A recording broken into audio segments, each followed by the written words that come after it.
ไหนมาเบิดแล้วบ่อีบึงเด้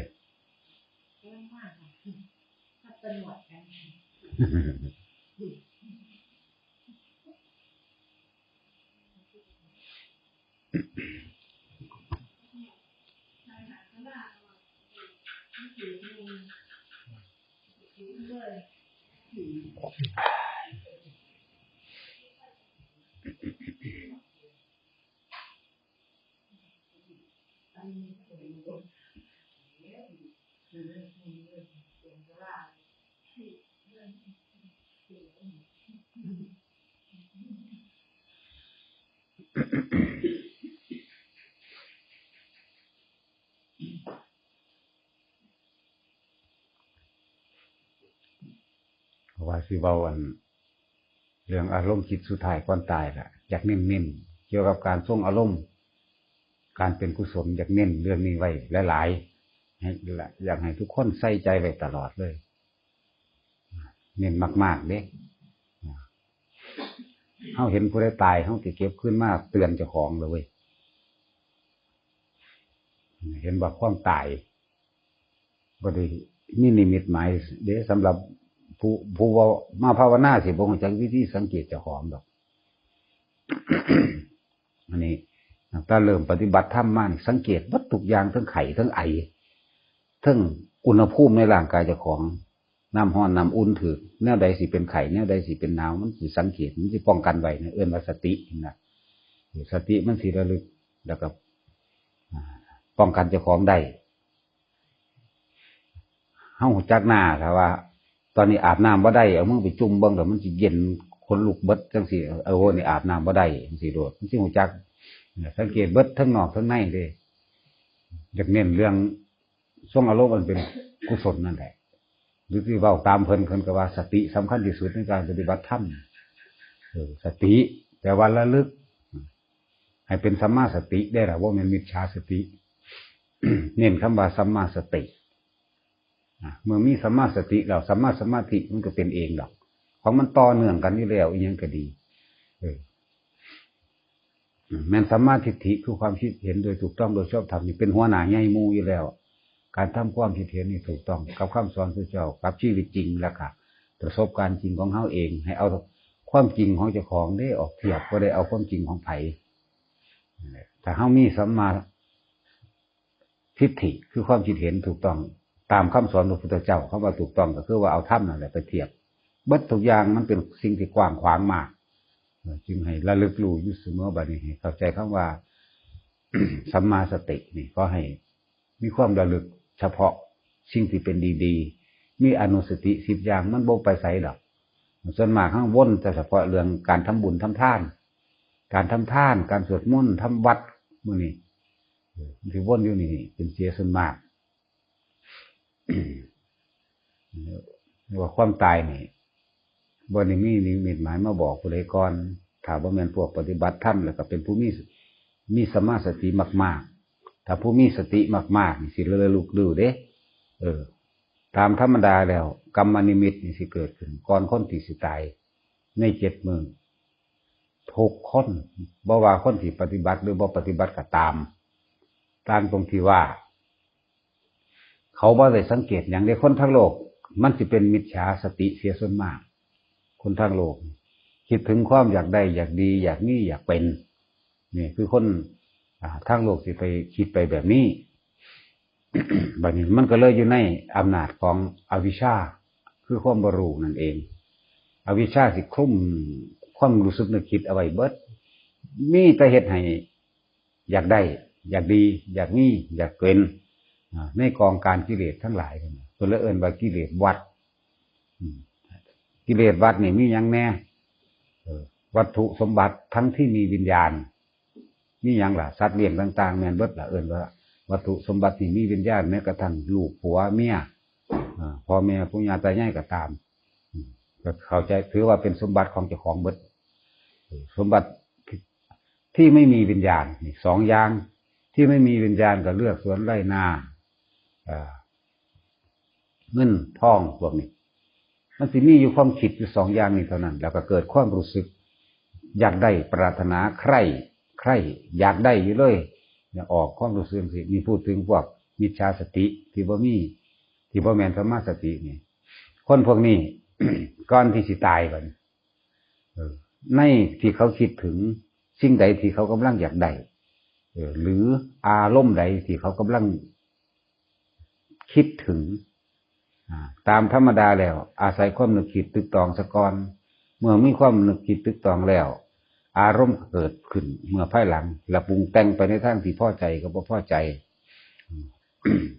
พูดถึงว่าบุคคลที่มีความโกรธนึกถึงความโกรธคิดไปหาคนที่เกลียดที่เคยมีเรื่องกันแล้วก็บ่ยอมอภัยแล้วก็บ่ยอมที่สิอภัยให้กันซึ่งกันและกันบาดหมางใจกันอยู่ด้วยพอไปนึกถึงปั๊บพอไปนึกถึงหน้าผู้นั้นแหละครับ ที่ปรุงแต่งก็คือว่านั่นแหละเอิ้นว่าตรึกนึกตรึกตรองวิจารณ์วิตกต่างๆนานาสารพัดเป็นไปแล้วเกิดอารมณ์ได้ว่าเกิดอารมณ์ความโกรธเกิดอารมณ์ความโกรธ คิดภาพต่างๆนานาเกิดขึ้นอยากตีอยากฆ่าอยากทำลายเขาแม้นทำลายบ่ได้ก็คือว่ากูสิหนีไปไกลๆกูบ่อยากอยู่ใกล้มึงอีกเนี่ยคนพวกนี้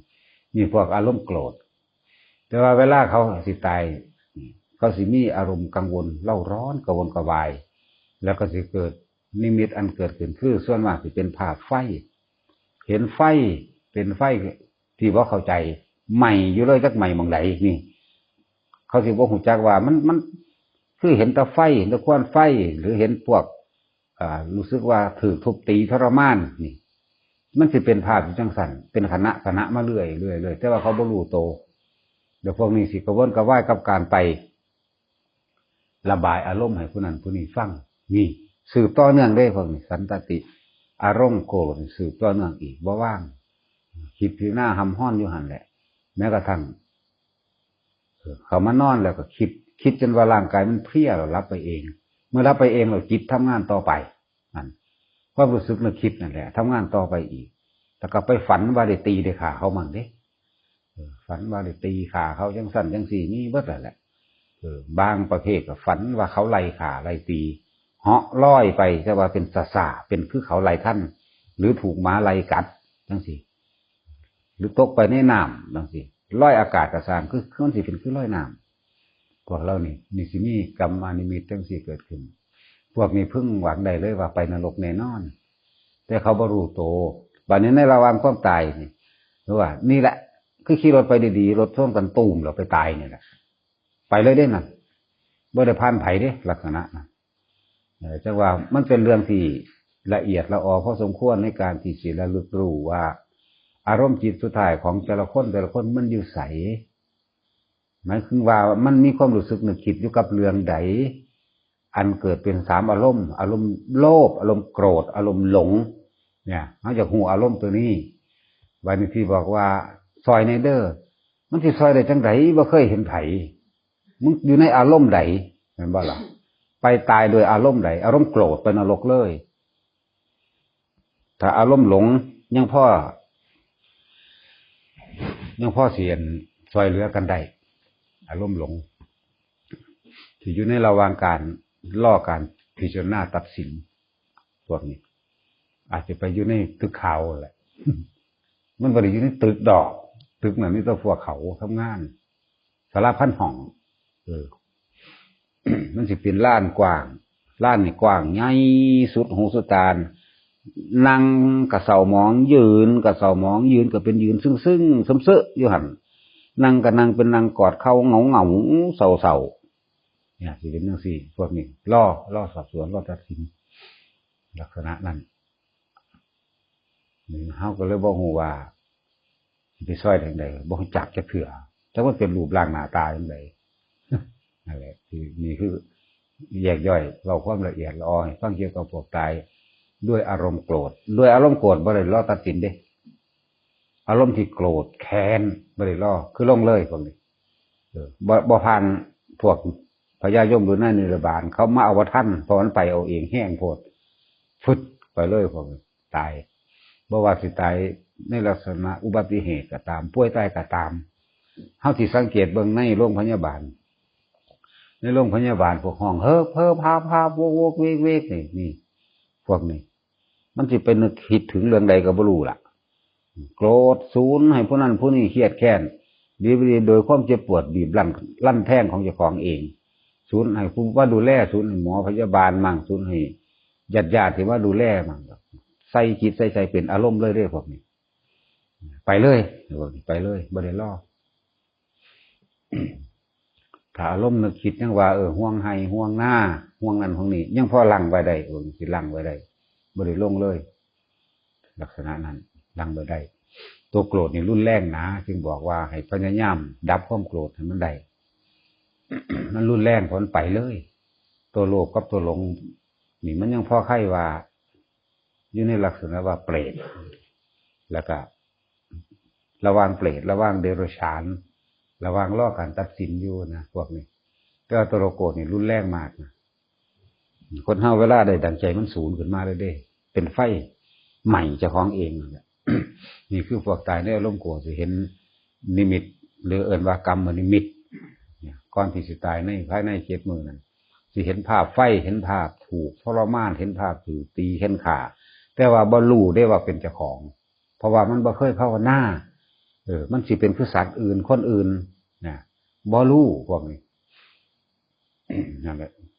ตายโดยอารมณ์ความโลภ อารมณ์ความโลภก็ย่อมนำมาสู่ความโกรธนั่นแหละแต่อารมณ์ความหลงก็คือว่า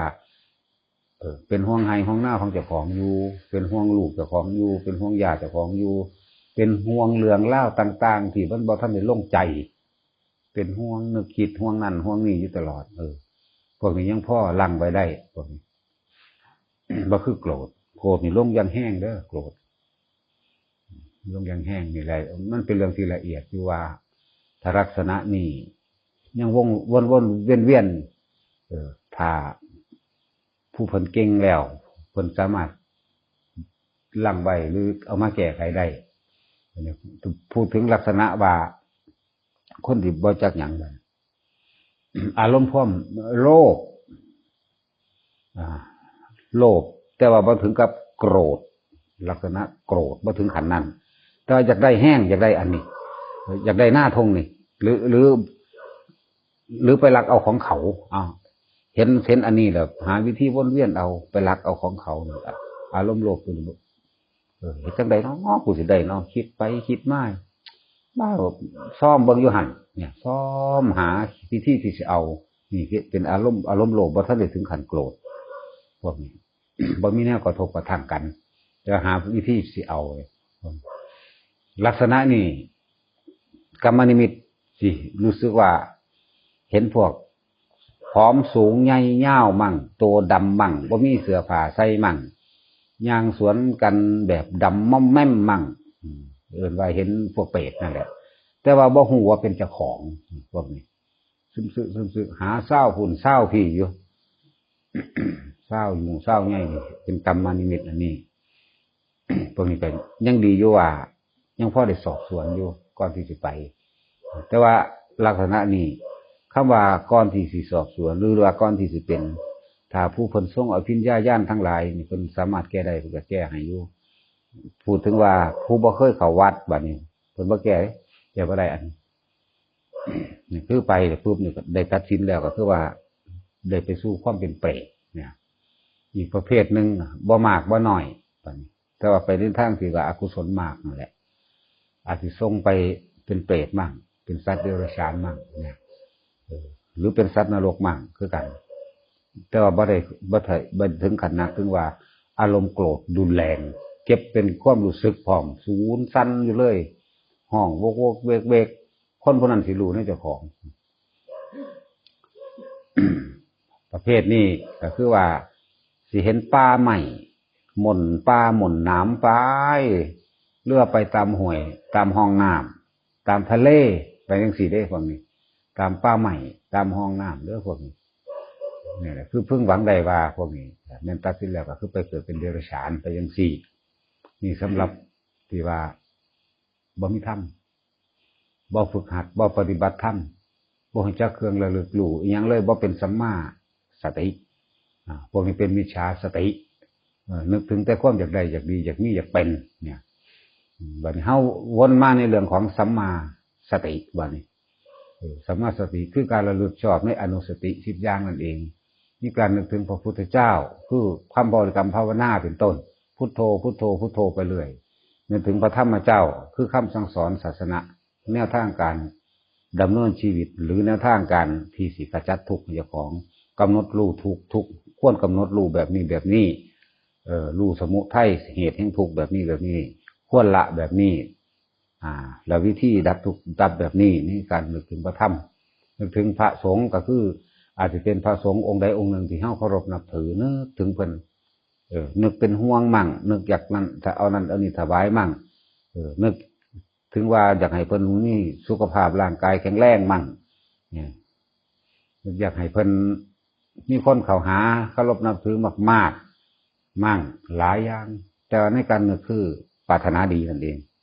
เนี่ย3อย่างพุทธธรรมสงฆ์แล้วจาคานุสติแบบนี้นึกอยากถวายอันนั้นอยากถวายอันนี้นึกอยากสร้างนั่นสร้างนี่เกี่ยวกับพระพุทธศาสนาอยากชักชวนให้ผู้นั้นผู้นี้มาได้ยินได้ฟังธรรมนำเด้อยากถวายกับเขาอาหารที่แซ่บ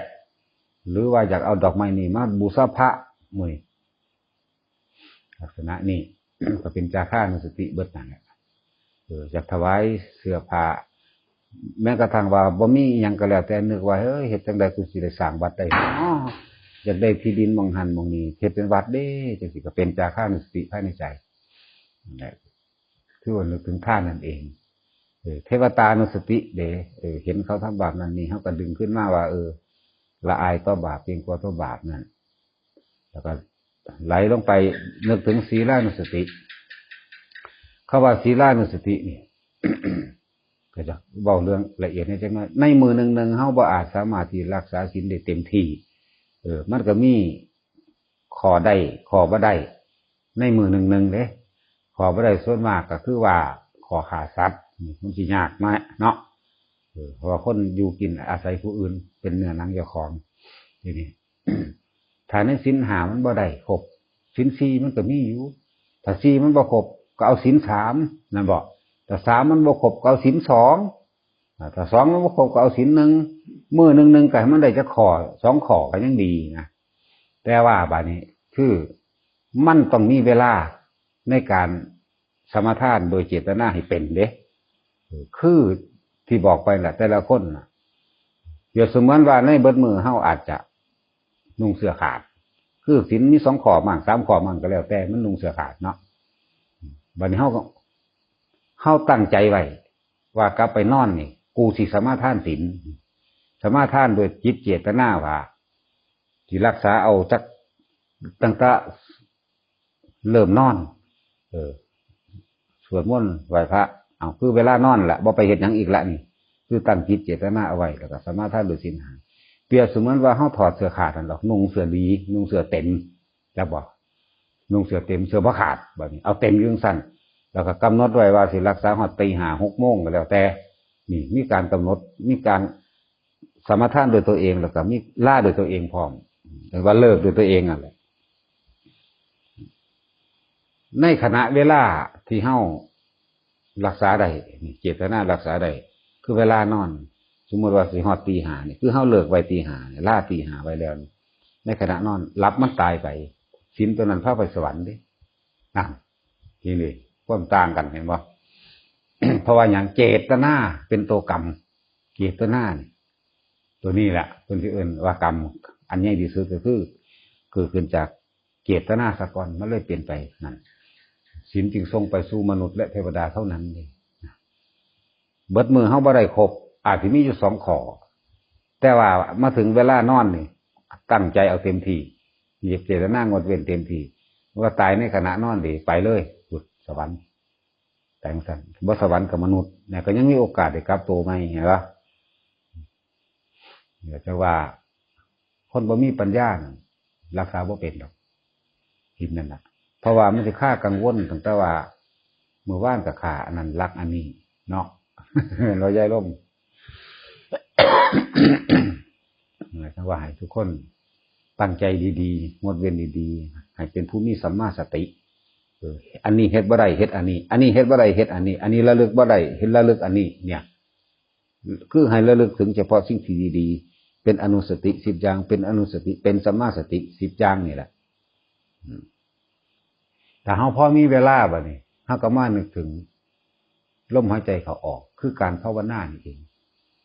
การนึกถึงลมหายใจเข้าออกขณะที่ทำงานหรือขณะที่ย่างอยู่มันนึกบ่ได้ดอกเพราะว่าเพิ่นให้จับลมเลยอันนั้นคือเฮาเวลาสมมุติว่าเฮ็ดเวียกเฮ็ดงานไปเมื่อยๆเนาะเข้าห่มก็น่านี่แต่คนมีใจมีสตินะมีสติเต็มที่นะนั่งเศร้าห่มพับนี่หายใจเข้าพูดหายใจออกโทโหลดนี่เป็นซี่เนี่ยแต่คนตั้งใจอีหลีนะจังว่าถ้าทุกคนมานี่สิได้ยินได้ฟังแล้วก็สิมีผู้เตือนสติให้พร้อมนะบรรยากาศแล้วนึกถึงความตายมันสิบ่ประมาทเด้นึกไปทุกคนบ่ว่าจนบ่ว่ารวยถ้ามาหากินก็อิ่มพอกันล่ะกินหยังก็สร้างอิ่มแล้วไปได้เมื่อยขนาดใดก็ตามกินแล้วก็มีแห้งขึ้นนะแต่ว่าสุดท้ายแล้วมันสิหาให้กินดีมันได้ก็สร้างตายคือเก่ารวยก็ตายจนก็ตายและความตายของทุกคน บ่ได้เลือกไว้ซะด้วยซ้ำนี่ฮะผู้เกิดก่อนก็บ่แม่นว่าสิตายก่อนผู้เกิดบ่ว่าบ่ได้เลือกหนุ่มหรือแก่ตายด้วยกันทั้งปวงเนี่ยเฮาคิดไปแล้วฉะนั้นก่อนที่สิตายเด้เป็นหยังเฮาคือบ่สร้างความดีไว้ในจิตในใจของเฮาจังซี่นะ หลายๆอย่างที่เอามาเป็นเครื่องประกอบในการระลึกรู้ของเจ้าของเองตื่นรู้ของเจ้าของเอง จังเฮาหาเงินหาทองมาได้จังซี่วิธีการกำหนดใส่เงินจังไดน้อหรือสมบัติต่างๆเฮ็ดจังไดน้อเพิ่นคือว่าอริยทรัพย์เป็นจังไดน้อทรัพย์ภายในเป็นแบบใดน้อถึงบ่แม่นถึงขั้นอริยทรัพย์ก็สร้างแต่ว่ามันเป็นทรัพย์ภายในเป็นของอาศัยไปในปรโลกจังซี่คือเฮาหาเงินหาทองมาได้หาปัจจัยทั้ง4มาได้ในเจ้าของเองแหละบ่ได้ว่าแต่เงินแต่ทองเด้หาปัจจัย4ได้มีเสื้อผ้ามากก็ตามมีอาหารมากจังซี่มียารักษาโรคมากจังซี่มากบ่มากก็สร้างมันมีหรือมีเงินทองมากจังซี่เพิ่นก็ว่าที่เขาโบราณมาเปรียบเทียบคำสอนของพระเจ้าว่าฝังดินไว้คือการทำบุญนั่นเองฝังไว้ในสัตว์เดรัจฉานก็เกิดความสงบเย็นได้ฝังไว้ในบุคคลทั่วไปนี่ทั้งทุศีลและบ่มีศีลก็ตามก็ได้บุญคือเก่าฝังไว้ในภูมิฌานฝังไว้ในอริยบุคคลมีโสดาขึ้นเป็นต้นนี่เอิ้นว่าฝังดินไว้ก็ที่จริงก็คือฝังไว้ในจิตในใจของเจ้าของนั่นเองกายนี่มันต้องลงไปเป็นดินอยู่แล้วตายแล้วก็เป็นท่านนั่นแหละเรียกว่าฝังดินไว้ใช้หนี้เก่าเฮ็ดจังใดอันที่สองใช้หนี้เก่าบำรุงเลี้ยงบิดามารดามีหยังแสบนัวซื้อให้กินตอนเป็นๆอยู่นี่แหละมีหยังดีๆหาให้ซะตอนเป็นๆอยู่นี่แหละอย่าไปหาให้ตอนตายเด้หาคนไปนรกล่ะมันจะไปได้กินบ่คือเขากำลังมัดข้อไฟใหม่ดาบแท่งฟันหัวอยู่นั่นเอานี่ขนมมันนี่กินดุอีแม่นี่มันสิไปกินได้บ่นั่นบ่มันมีท่านดอกจังซั่นน่ะเป็นจังว่าใช้หนี้เก่านี่หนี้โดยภายนอกเป็นแบบใดหนี้เก่าภายนอกนี่แหละคือว่าอาหารยารักษาโรคเครื่องนึ่งห่มที่อยู่อาศัยแนะประโยชน์หรือดูแลการเจ็บไข้ได้ป่วยเบิดทุกอันทุกอย่างล่ะอาบน้ำ ยังก็แล้วแต่นี่คือใส่หนี้เก่าโดยภายนอกถ้าใช้หนี้เก่าโดยภายในเนี่ยยิ่งดีแนะนำผู้เป็นพ่อเป็นแม่เนี่ยให้เขาสู้พระรัตนตรัยถ้าเพิ่นถิ่มของเก่าโดยความเสื่อถือผิดมาแล้วปุ๊บกูที่ถือเอาเฉพาะพระพุทธพระธรรมพระสงฆ์กูได้แนวทางปฏิบัติของกูแล้วนี่นั่นแหละคือทางที่สิออกจากทุกข์ได้แล้วนี่เกินว่าใส่หนีเก้ากับเบิดนะจังว่าเลี้ยงงูเห่าเป็นยังวะ เลี้ยงงูเห่าก็เลี้ยงลูกเลี้ยงเมียเลี้ยงผัวนี่แหละเป็นว่าเลี้ยงงูเห่ามันมีแต่กินจะชกเด้หมายว่าเบื้องสั้นเด้ก็คือพวกบำรุงเลี้ยงบุตรภรรยาสามีนั่นแหละบำรุงเลี้ยงบุตรภรรยาสามีแล้วเอิ้นว่าเลี้ยงงูเห่าที่สามมันยังล่ะละลายน้ำอันที่สี่จบละละลายน้ำคือมีก็ให้ซื้ออยู่ซื้อกินบ่แม่นหวงกระทักกระทันฉีดนี่ที่เหนียวเอาไว้ให้ใส่ชีวิตโดยมัชฌิมาเป็นกลางๆบ่แม่นหวงไว้มีเงินหลายเท่าใดให้ขี่ที่ให้ประหยัดมันเริ่มบ่ไปเข้าว่าฝังดินไว้ใช้หนี้เก่าเลี้ยงงูเห่า ละลายน้ำทิ่มลงน้ำเนาะหาไว้เผาเจ้าของบอกนั่นว่าคือว่าย่ายเชื่อว่าเผาของบ่ เอายังให้กระแทงไปในตู้เสื้อผ้าไม่ดีๆงามๆเขาอยากให้ใส่อุ่นแทงไปในตู้นั่นว่านี่เป็นสั้นได้พวกผู้เฒ่านั่นว่าย่ายบ่ใส่เจ้าเขาเอานั่นเอานี่มาแต่แทงไว้งามบ่ใส่ก็ไปเผาเจ้าของตัวเวลาสิตายผู้อื่นเขาหอบไปไว้ข้างก็ลงกระจูดไปน้ำกันอยู่เนาะแล้วหาไว้เผาเจ้าของบอก มียังกระใส่ไปตัวมันเกิดประโยชน์ไปตัวนี่แหละมันมีหลายอย่างในเนื้อยะตัวนี้ ใส่ชีวิตปานกลาง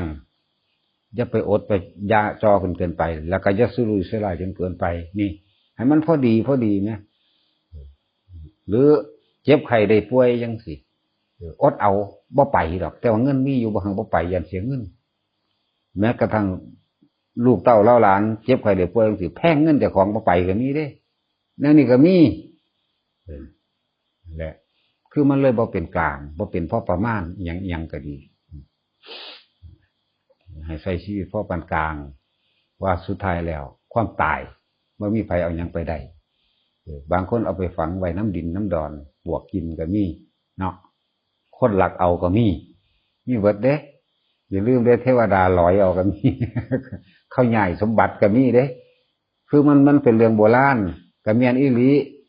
เอาทองคำไปฝังไว้หั่นไว้นี่เป็นเหรียญทองจังซี่เทวดาแกล้งก็มีได้เลื่อนทรัพย์ของคนหนีไปทั้งไม่ก็มีบ่แม่นว่าเลื่อนบ่ได้พญานาคเลื่อนไปก็มียักษ์ลักไปก็มีผีลักไปก็มีเบิดนั่นแหละคุณจะว่าให้ใช้ชีวิตพอดีพอประมาณอย่าหวงเกินไปในสมบัติอันนั้นอันใดที่พอสร้างประโยชน์ได้สร้างได้พอสู่กินได้กินให้ฮู้อยู่ตัวร่างกายอันใดสิแข็งแรงก็เอามากินไปตามมันแข็งแรงนั่นล่ะหากบ่มันลักษณะว่าลุ่มหลงมันลักษณะลุ่มหลงจนเกินไปนั่นแหละแต่เฮาระลึกนึกถึงความตายล่ะก็ต้องใส่เป็นปานกลางล่ะใส่เฉพาะที่มันเป็นประโยชน์นั่นแหละสุดท้ายเมื่อเฮาระลึกนึกถึงความตายแล้วสุดท้ายก็เฮาระลึกถึงธรรมอันทำให้ถึงพระนิพพานบัดนี้เรียกว่าอุปสมานุสติอุปสะสิ่งที่อุบัติขึ้นเฮ็ดให้เฮาขวางถึงความสงบเรียกว่าอุปสมานุสติแปลให้เข้าใจง่ายสิเฮาชินอยู่แล้วก็เลยว่านึกถึงพระนิพพานเป็นอารมณ์บัดนี้คนบ่มีวิธีระลึกสิระลึกว่าจังใดเลยว่าอัตตคัมภานิพพานังปรมังสุขัง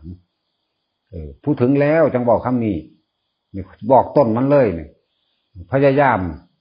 คำว่านึกถึงพระนิพพานเป็นร่มเลยพยายามรู้เท่าทันความรู้สึกนึกคิดที่กำลังเกิดอารมณ์ใจบ่กำลังคิดคนเฮาส่วนมากนี่บ่ได้เข้าใจการที่สิเกิดอารมณ์นี่ต้องอาศัยแรงกระทบจากสิ่งอื่นมาก่อนอย่างเช่นว่าผิดกันกับคนผู้นั้นแม่นผ่านไป3 มื้อแล้วก็ตามพอถ้าไปนึกถึงเรื่องเล่านี่ความคิดนี่เริ่มสะกิดขึ้นมาเรื่อยวันนี้สะกิดคิดเรื่องนั้นเรื่องนี้โอ้ยใครกูเฮ็ดจังสั่นซะใครกูเฮ็ดจังสี่ซะนี่มันผ่านมาได้เสียงสิ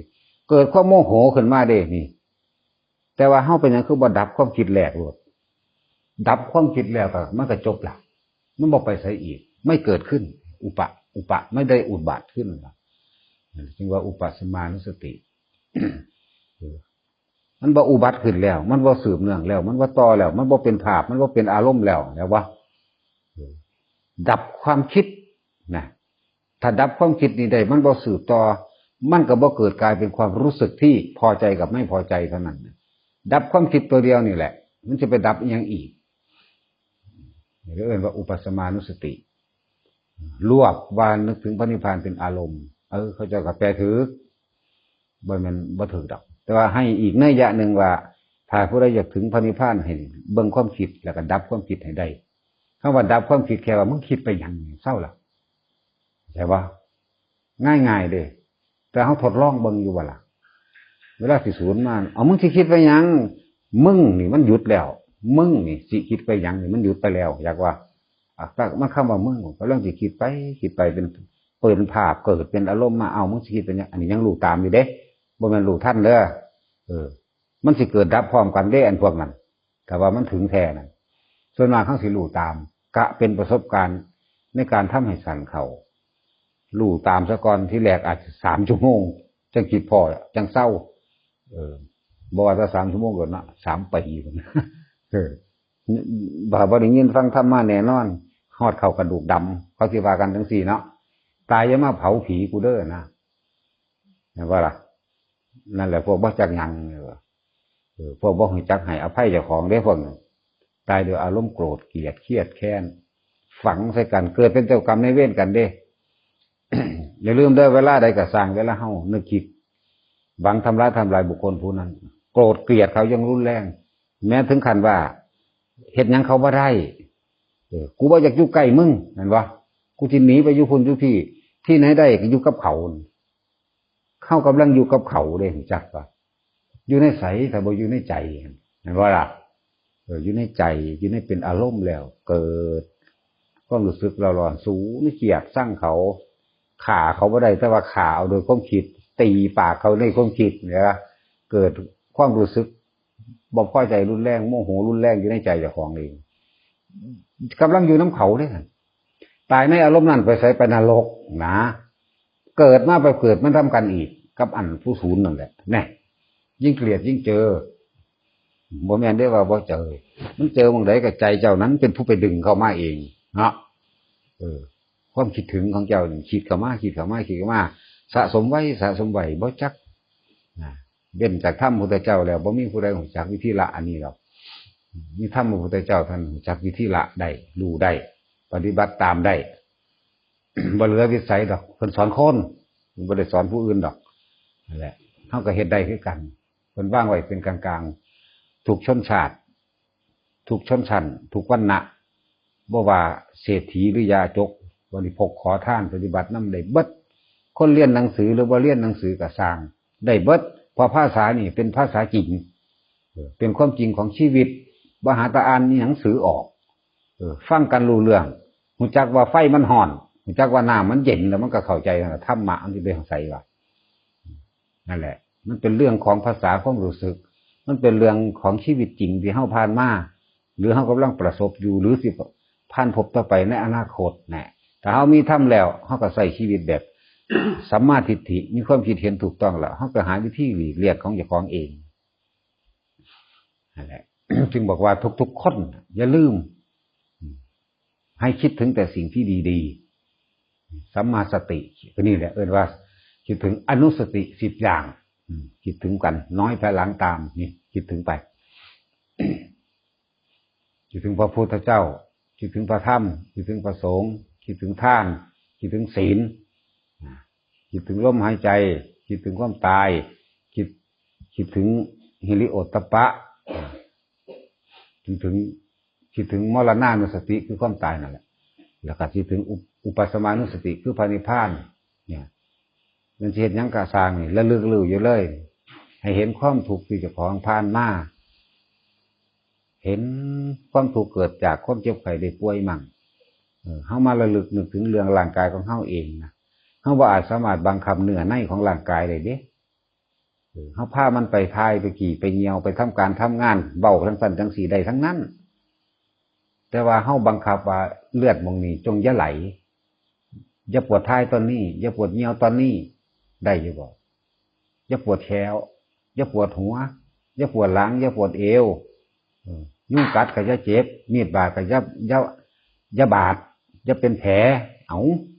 บังคับได้บ่นี่คือเนื้อในของกายที่บ่อาจสามารถบังคับได้มันเป็นของมันต่างหากมันเป็นชีวิตของมันอันหนึ่งจึงว่าสรีระชีวะอันหนึ่งนี่เขาเป็นของเขาเองอย่างสั่น บ่มีอาจบังคับได้ดอกนาโลหิตในสมองแตกจังสิเอาบังคับว่ามึงอย่าแตกแล้วมึงก็อย่าเป็นโลหิตในสมองมึงอย่าเป็นเบาหวานมึงอย่าเป็นหนักหวานนี่เหรอบ่แต่ยังสั่นล่ะมึงอย่าเป็นมะเร็งมึงอย่าเป็นซีด บ่ได้เห็นบ่ขันธ์ห้าเป็นกรรมเก่าคือกายของเฮานี่เป็นภาชนะรองรับความผิดปวดทุกชนิดที่กรรมที่ตัวเองเคยกระทำเอาไว้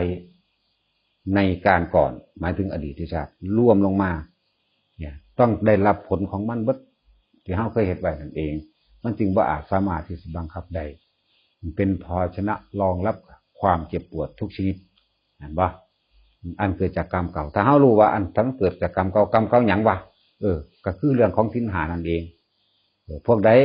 อายุสั้นพลันตายเนี่ยอายุน้อยสร้างบุญมาน้อยสร้างบาปมาหลายสุดท้ายก็ตายก่อนไว้อันสมควรมั่ง แล้วก็เป็นคนแม่นคนยืนก็สร้างได้วันนี้แต่ว่ามีโรคไข้ไข้เจ็บออดแอดอยู่ตลอดมีแต่เที่ยวเข้าโรงพยาบาลจึงบอกว่ามีเงินแสนเงินล้านบ่มีความหมายหากร่างกายบ่แข็งแรงเห็นบ่ท่านบอกก็ว่าเศรษฐีมีลูกผู้หนึ่งแต่ว่าเกิดมาเป็นโปลิโอหอมแห้งเหลืองไปเรื่อยแต่ว่าเป็นเศรษฐีสิขี้ตะนี่ที่เหนียวเลยลูกปูไว้อยู่จังสั่นกระสางไก่พากินเขาตั้งน้ำสมพักนั่นแหละกินกับชีดังเจ้าของ กินน้ำสมพักจังสิเงินมีแต่ว่ากูแพงไว้สุดท้ายแล้วลูกก็คือได้7-8 ปีมันก็ตายหรอกลักษณะนั้นอันหนึ่งนี่คือใส่บ่เป็นอันนี้ก็บ่เป็นจังสิก็มีจะเน้นทุกคนบัดนี้ให้ทุกคนทำความคิดเห็นให้ตรงว่าสัมมาทิฏฐิตรงกับธรรมคำสอนของพระเจ้าอันเป็นศาสนาคำสอนแล้วก็ทำความศรัทธาให้ถึงศาสนาคำสอนของพระพุทธเจ้าอย่าศรัทธาบุคคลการศรัทธาบุคคลศรัทธาทั้งหลายย่อมหวั่นไหวเมื่อมีผู้ใดผู้หนึ่งนี่มาแต่งเรื่องขึ้นว่าเพิ่นเป็นจังซั่นจังซี่เด้อหวั่นไหวแน่นอนแม่นบ่พระเยซูคนเฮามันง่ายได้แนวบ่ดี ถ้าเขาเป็นไผมาเว้าจังซั่นจังซี่ล่ะเชื่อเขาโลดนี่เห็นบ่สิอ่อนแอไปเลยเด้บัดนี้สิอ่อนแอทั้งจิตใจบ่มั่นคงเด้แล้วจึงบอกว่าให้ศรัทธาตัวเองกับคำสอนของพระพุทธเจ้าเป็นศาสนาธรรมแนวทางการดำเนินชีวิตเพื่อความพ้นทุกข์เพราะศาสนาธรรมคำสอนนี่บ่ได้ผูกขาดไว้กับไผใดๆทั้งสิ้นบ่ได้เป็นของผู้ใดผู้หนึ่งเลยเพิ่นบ่ได้ไว้ใจว่าให้ผู้นั้นผู้นี้เด้อนี่เพิ่นบอกว่าธรรมกับวินัยเท่านั้นอันนั้นแหละให้ศรัทธาในธรรมในธรรมคำสอนของเพิ่นวิธีการปฏิบัติเพื่อให้เจ้าของพ้นทุกข์บ่ได้ให้ไปศรัทธาในตัวบุคคลศรัทธาในตัวบุคคลมีคนมาสร้างเรื่องให้หาเรื่องให้เขียนข่าวให้จังซี่วันไหวเลยแหละโอ้ยเสียดายเวลาเด้ว่าเด้เนาะบ่น่าสิเป็นจังซั่นจังซี่เลยคือพวกเข้านั่นแหละครับมานำกันอยู่ตลอดพุ่นเขาบอกอยู่ในบ้านอื่นพุ่นจักมันเป็นไผก็ยังวันไหวเห็นบ่จังซั่นแหละฉะนั้นให้ศรัทธาในแนวทางการดำเนินชีวิตอย่างผู้รู้ศาสนาคำสอนของพระพุทธเจ้าเท่านั้นอย่าไปศรัทธาบุคคลบ่ได้ให้เชื่อเด้ถ้าตัวข่อยสิเว้าอยู่อย่าเชื่อเด้อย่าเชื่อว่าบุคคลผู้นั้นว่าเป็นครูของเธอพุ่นเด้นะเพิ่นลงหั่นแหละสมัยเพิ่นมีชีวิตอย่าเชื่อแม้เราตถาคตว่าเป็นศาสดาของเธอข่อยก็เอาคำนี้มาเว้าให้ว่าเป็นครูของเธอพ่อ บ่เป็นศาสดาแล้วจังว่าให้ทุกคนเชื่อมั่นหลักธรรมที่เพิ่นแสดงไว้แล้วเชื่อมั่นในตัวเองใช่บ่ล่ะส่วนผู้อื่นที่เฮาเคารพหรือบ่เคารพก็สร้างแน่เขาสิเป็นจังใดก็เป็นเรื่องของเขากรรมสิตัดสินเขาเองนั่นบ่นี่แหละจังว่าอย่าหวั่นไหวเอาอย่าไปหวั่นไหวกับคนผู้นั้นผู้นี้นี่ศาสนาคำสอนเพิ่นแสดงไว้แล้วเฮาเอาศาสนาคำสอนเอาตัวนี้เป็นเครื่องดำเนินมันสิบ่หวั่นไหวเด้เพิ่นแสดงไว้แล้วแหมเฮ็ดตามนี่เนี่ยเป็นทางพ้นทุกข์ของเจ้าของล้วนๆบุคคลที่เฮาศรัทธาบ่อาจสามารถที่จะพาเฮาไปสวรรค์หรือนรกได้หมายถึงว่าบ่ได้จูงแขนไปได้เด้มีแต่แนะให้เห็นบ่ล่ะเดี๋ยวจะว่าทุกคนศรัทธาและจงเชื่อมั่นตัวเองจงเชื่อมั่นตัวเองโดยการพึ่งตนพึ่งธรรมนี่แหละจึงบอกว่าให้พึ่งศาสนาคำสอนของพระพุทธเจ้าตั้งหากเพราะฉะนั้นศรัทธาของเฮาสิอ่อนแอโล่เล่วันไหวไปกับสิ่งนั้นสิ่งนี้แนวทางเพิ่นบอกไว้แล้วเขาบ่เฮ็ดนำนะมื้อนี้เน้นคำว่า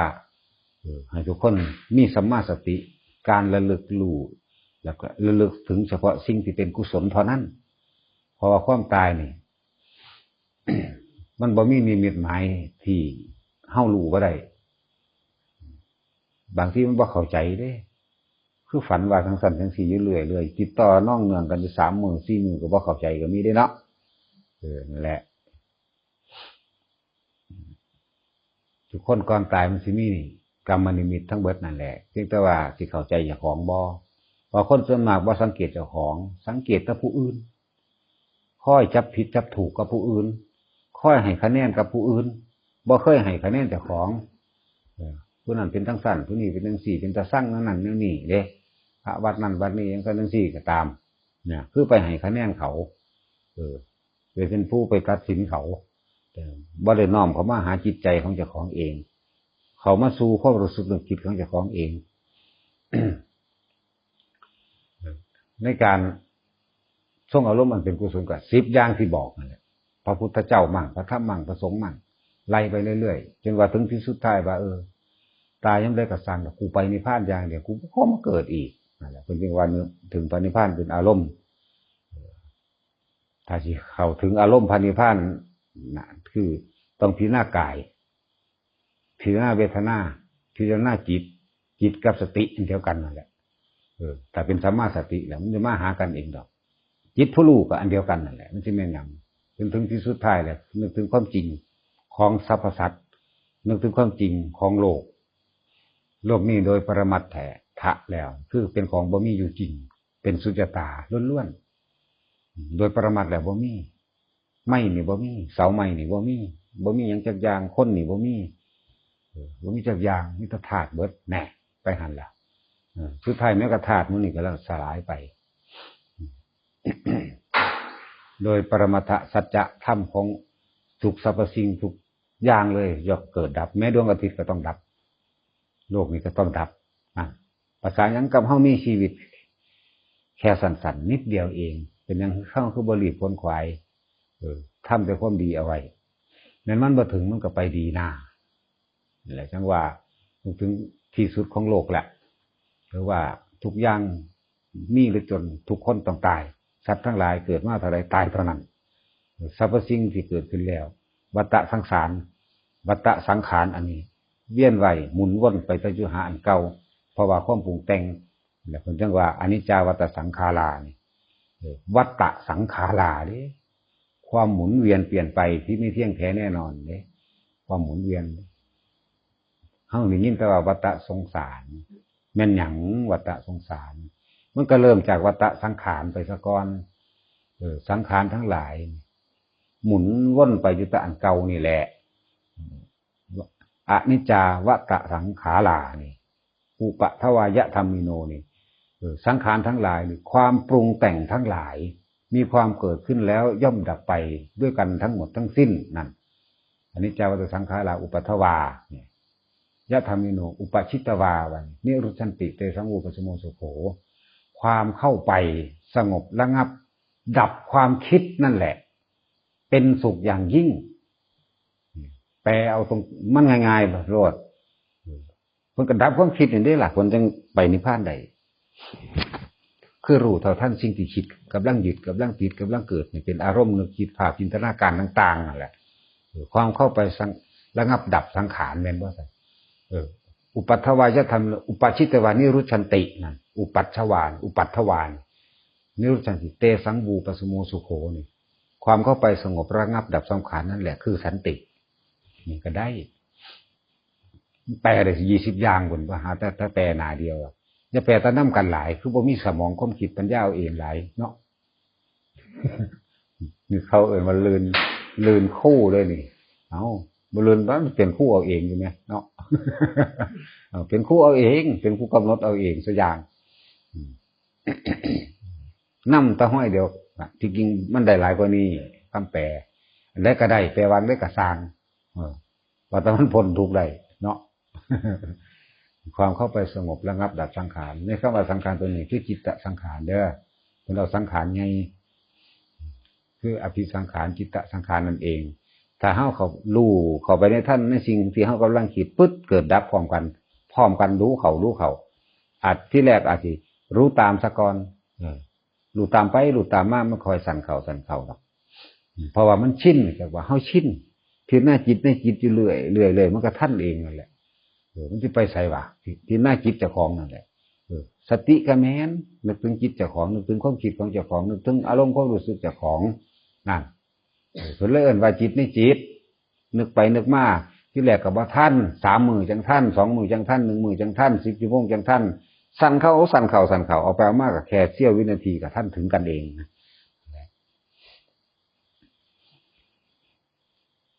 อีกเนื้อยะหนึ่งคืออวิชชาปัจจยาสังขาราสังขารปัจจยาวิญญาณังนี่เนี่ยอวิชชาทั้งหลายคือความบ่รู้ทั้งหลายที่เฮากำลังอยากได้อยากดีอยากมีอยากเป็นนะไปเห็นว่าเป็นปัจจัยให้บังเกิดสังขารบ่ความคิดปรุงแต่งนั่นแหละสังขารมีหยังปุญญาภิสังขารก็คิดอยากทำบุญเพื่อเป็นนั่นเป็นนี้อปุญญาภิสังขารคิดอยากปีอยากขาลั่นพันแท่งหลักของคนผู้นี้เรียกว่าอปุญญาภิสังขารนั่นเนยชาภิสังขารคือความเข้าใจผิดคิดว่าอย่างบางจำพวกก็คิดว่าเป็นรูปเป็นอรูปประพรหมเลยเอิ้นว่านิพพานแล้วกูนะบางพวกก็เข้าใจว่าเป็นพรหมก็ถึงนิพพานแล้วคือเป็นความสุขสูงสุดบ่กลับมาเกิดอีกแล้วนี่มีแต่ความเข้าใจผิดคิดว่าทั้งนั้นแหละเลยแปลยั่งเอาไว้แบบเป็นกลางไว้เลยความเข้าใจผิดคิดว่าพุทธสิมาเถียงเอากับให้เนื้อยะตัวนั้นไปว่าเขาเจ้าแปลว่าคิดว่าอรูปภพนั่นแหละเป็นนิพพานแล้วเขาเจ้าแปลหน้าเดียวอันนี้เขาแปลเศร้าหนาของเราใจว่าล่ะ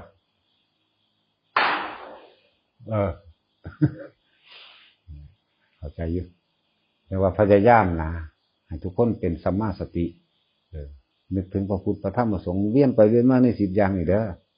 อันอื่นๆมันยากในอีก30 อย่างมันยากคือกรรมฐานที่10นั่นแหละมันยากหมดเลยก็สิไปบอกกสิน10เด้อนี่ว่าอธิบายกันอยู่นี่ยากเนาะ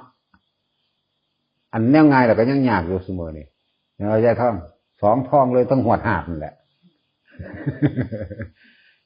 เอา10 อย่างนี่เวียนไปเวียนมาอยู่ในนี่ตายยังได้กระสร้างมันก็ไปตามมันจิตติดที่ไหนย่อมไปเกิดที่นั่นเด้อระวังจิตติดที่ไหนย่อมไปเกิดที่นั่นคือมันสิไปหันสะกอนคิดถึงหน้าเบิ่งรู้นั่นแต่ว่าเห็นหน้าโลดเนี่ยมันไปหันเห็นบ่ตายตะแงกลงไปนี่ไปหน้าได้ไปยืนคำย่องยืนหน้านั่นแหละจะไปค้ำเอวอยากเห็นนั่นอยากเห็นนี่เห็นได้บ่ล่ะเนาะนี่แหละจังว่าจิตติดที่ไหนย่อมไปที่นั่นเสียก่อนจะเกิดมองหันแล้วสะกอนติดเรื่องเล่าต่างๆที่กับบุคคลที่สร้างลงโลกนะไปหันเลยเป็นยังคือว่าติดบุญเป็นยังคือว่าติดพระพุทธรูปพระพุทธเจ้านี่เนาะติดพระพุทธเจ้ากับพระยุของพระพุทธเจ้าตัวคำว่าติดพระพุทธเจ้าที่เกิดเป็นภาพได้มีความรู้สึกว่าเพิ่นสวยงามหรือเพิ่นอยากอยู่ใกล้เพิ่นแล้วมันมีความเย็นมีความสุขมีความสบายจังสิไปเป็นพรหมมันบ่มีนิวรณ์เลิ่นว่าติดพระพุทธเจ้าสิบ่ดีกว่าบ่เลิ่บอกให้พวกเจ้าจับภาพให้ดีจับภาพพระใบถ้าผู้ใดจับบ่ได้ก็พุทโธไว้อันนี้ผู้ใดระลึกนึกถึงบทสวดมนต์ขี่จักรยานร้องแงงไปสวดจักรยานไปตกหลุมมีปูตายซ้ำไปสวรรค์ได้สิบอกให้นั่นแหละบุเรงคือยาล่มนี่เนาะน้ำมัตถุพุทธานังเพลินไปเด้เห็นป่ะไปส้นมันตกขั้นหน้าพอดีข้อหักตายไปสวรรค์ด้วยนั่นจักว่าล่ะแต่ว่ายังบ่แม่นของเทียงแท้แน่นอนเขาว่าไปสวรรค์เพราะว่าเจ้าได้ฟังกรรมฐานเจ้าได้ฟังวิปัสสนากรรมฐานเจ้าได้ฟังวิธีการตัดกิเลสอยู่ในขณะนั้นเปลี่ยนผิดนิดเดียวเท่านั้นนาคนที่บรรลุธรรมเสี้ยววินาทีเดียวบ่ยากนี่แต่ว่าเฮาต้องสั่งสมสิ่งนี้ไปซะก่อนอนุสติ10 อย่างไปซะก่อนสั่งสมบุญไปซะก่อนในขณะจิตสิออกจากร่างมันพลิกน้อยๆนึงเด้เปี้ยงเดียวเท่านั้นเด้ฟั่วเลยลักษณะนั้นฉะนั้นถึงบอกว่าให้คิดถึงแต่สิ่งดีๆไว้อย่างเดียว มันมีโอกาสอันนี้คือความบ่แน่นอนพระบางองค์สมัยนั้นมีพระ30 องค์เสือขาบไปกินร้อยไปกินทีละองค์เรื่องหูเมื่อพากันว่าโอ้เสือมาแล้ว8 ปีเกาะป้องแป้งเอิ้นกันเสือมาแต่ว่าขาบพระองค์นั้นไปแล้วหุ่นเต้นขึ้นไปตามหาลำเหว ภิกษุองค์หนึ่งบอกท่านทั้งหลายจงพิจารณาเถิดจงพิจารณาเถิดจงพิจารณากายเถิดจงทำวิปัสสนาเถิดนั่นพวกนี้ สมศรีสีพวกสมศรีสีประมาโนพวกนี้พิจารณาตายในปากเสือพร้อมกับบรรลุธรรมเป็นอรหันต์พร้อมกับนี้เป็นสั้นแต่บางพวกในขณะที่ป่วยกับพิจารณาทำไม่พร้อมกับใจขาดอันโลกสมศรีสีอันนี้เป็นว่าโลคาสมศรีสีประมาโนบรรลุธรรมในขณะที่ป่วยแล้วก็เสียชีวิตพร้อมกับบรรลุอรหันต์เข้าใจป่ะเนี่ยพวกนี้มันมีอย่างนี้แปลกๆอีกแล้วกูเนาะมันอย่างน้อสมศรีสียิ่งแต่ยายสีถ้าว่าไปหลายพวกเราพอเข้าใจเขาเรียกว่าแปลง่ายๆหมดแล้วมีหลายอย่างกระดอกเรียกว่าพยายามบางคนตายในขณะที่เจ็บปวดนะในขณะที่เป็นโรคแล้วก็บรรลุธรรมพร้อมกับใจขาดที่โลกมันบีบคั้นลั่นแท่งเนี่ยมันเกิดความเบื่อหน่ายรังเกียจร่างกายอย่างแสนสาหัสแบบถึงอกถึงใจเลยกูบ่เอากับมึงอีกแล้วนายหลายจนแล้วก็ไล่ไปเลยมันเกิดเป็นยังกระสังมึงสิทุกเป็นที่สี่คือเก่านายไปเบิดเลยจนคิดถึงว่าเพราะว่าอีหยังนอนนี่จังกูมาเป็นจังซี่นอนกูอยากได้นั่นกูอยากได้นี่โอ้กูบ่อยากได้อีกแล้วทั้งหลายแหล่นี่เฮ็ดให้กูมาเกิดเฮ็ดให้กูมาเป็นจังซี่เนี่ยโอ้กูบ่เอากับมึงอีกแล้วมันพวะบัดเดียวนึงเด้ถ้าว่ากูบ่เอากับมึงอีกแล้วแต่ว่านั้นความรู้สึกมันต้องเป็นจริงอันนี้เป็นแค่ความคิดบอกแนวทางให้ซื่อคนผู้นั้นอยู่ในหันแล้วอยู่ในความเป็นจริงตัวนั้นแล้วนายกันนายออกจากความรู้สึกอีหลีได้บัดบ่ขาดออกจากความรู้สึกปุ๊บไปเลยก็ตายไปพร้อมไปเลยทุกคนเป็นคนที่มีสัมมาสติให้มากๆสัมมาทิฏฐิเฮาว่างไว้สูงสุดแล้วล่ะเฮาเป็นหัวหน้าหมู่แล้วมันเป็นหัวหน้าหมู่แล้ววันนี้ไล่มาที่แล้วขอก็เรียกว่าสัมมาสติสัมมาสติกับสัมมาสมาธินี่อยู่นํกันนั่นแหละอันนึงเป็นต้นนึงเป็นปลายถ้าเฮาระลึกชอบอยู่แล้วมันก็เป็นผู้มีจิตตั้งมั่นเท่านั้นแหละสิไปไสว่าจิตตั้งมั่นคือความคิดเดียวคิดเฉพาะอันนี้แล้วเอิ้นว่าจิตตั้งมั่นคำว่าสัมมาสมาธิมันตั้งมั่นอยู่ในความดีเข้าใจว่าล่ะเริ่มจากการคิดถึงสิ่งที่ดีๆมันก็กลายเป็นสัมมาสมาธิได้สัมมาสติการคิดถึงสิ่งที่ดีๆซะก่อนจักมาเป็นสัมมาสมาธิมันก็เลยคิดตั้งมั่นเนี่ยคิดถึงอันใดอันหนึ่งในอันนี้มันก็วนมาหากันคือเก่าแหละมันสะเทือนถึงการเบิดในมรรคมีองค์8ทำถูกอันใดอันหนึ่งมันก็สะเทือนมาหาอันใดอันหนึ่งคือเก่าทั้งเบิดซ้ำเฮ็ดได้อันหนึ่งซ้ำเฮ็ดได้ทั้ง8คือเก่าไปที่ว่านั้นได้กระสร้างมันเป็นอันเดียวกันมันเป็นอันเดียวกันแน่นอนแต่สัมมาวาจามันก็มาจากไสก็บ่มีสัมมาสติซะก่อนหรือว่ามันก็มาจากสัมมาทิฏฐิซะก่อนมันก็มาจากหันคือเก่าแหละสัมมากัมมันโตการกระทำถูกต้องโดยชอบธรรมจังซี่มันก็มาจากสัมมาตัวนั้นคือเก่าเนี่ยสัมมาสติก็ถึงนะเน้นย้ำให้ทุกคนคิดถึงแต่สิ่งที่ดีๆมีพุทธานุสติเป็นต้นมีอุปสมานุสติเป็นปลายคือพระนิพพานนั่นเองพอความตายเนี่ยมันปอกเดียวเท่านั้นมันมีเลยหลวงพี่สิจันทร์เลยบวชก็เป็นเนรก็เป็นพระย่างไปอาบน้ำสาบกึ่งดึงไปน้ำกันลมขุมมีปูเป็นคนหัวใหญ่หัวบางซ้ำแองน้ำปูลงตายซ้ำแต่ว่าก็เคยหยอกกันแล้วก็เคยล้มแล้วก็เคยลุกขึ้นมาอยู่เนาะบัดสิตายอีหลีก็ว่าแล้วนอนตายอยู่หันว่าซั่นเป็นย่างไปเอาว่ามันตายอีหลีบ่สู้ก็พากันไปเบิ่งตายอีหลีเนี่ยความตายมันเร็วๆซำนั้นแต่ว่าหลายๆอย่างเทียบให้ฟังนี่คือเฮาเห็นนี่รถชนปุ่นจักสิไปไสแล้วบ่มีสติหยังแล้วเด้นั่นน่ะวนทรายกระซับกระซายอยู่เด้อันจิตวิญญาณเขานั่นน่ะแล้วก็ล่ะอันแต่ว่าชีพร่างกายของเขามันก็ทำงานอยู่บ่ทันได้ขาดลงก็คือหัวใจหยุดพึบนะออกละนี่เบิดใหญ่แล้วไปเรียนหาตัวใหม่เรียนหาหม่องพึ่งเรียนหาบาปหาบุญเท่านั้นที่เคยเฮ็ดอีหยังไว้มากคำว่าเฮ็ดไว้มากก็ประกอบไปด้วยความคิดเด้อคิดถึงอีหยังไว้มากเฮ็ดอีหยังไว้มากอันนั้นแหละสิเรียนหา มันบ่ได้แล่นหาธรรมดาพอเจ้าของไปแสวงหามันเองคิดไปถึงมันเองถ้าเฮามาทำบุญมากคิดถึงตั้งแต่เรื่องดีๆไปมากมีพุทธานุสติเป็นต้นมากมันก็แล่นหาอันนี้คือกันแน่ไปทางสูงกับทางต่ำเท่านั้นเองไปทางเจ็บปวดถ้าเป็นมิจฉาสติไปทางเจ็บปวดทำบ่ดีไปทางเจ็บปวดไปทางต่ำอบายภูมิถ้าทำดีเด้ก็ไปทางสูงมีมนุษย์และเทวดาเป็นต้นเรียกว่าพยายามคิดไว้ขับรถอยู่มันก็ภาวนาได้สวดมนต์ได้นะทำการทำงานอยู่หดน้ำต้นไม้อยู่มันก็ภาวนาได้ข้อยก็ว่าข้อยภาวนาตลอดด้วยแหละมีอยู่สองอย่างที่ข้อยเฮ็ดวิปัสสนาระลึกนึกถึงความแจ้งความจริงของโลกความจริงของหลายๆอย่างหลายอย่างในคำว่าความจริง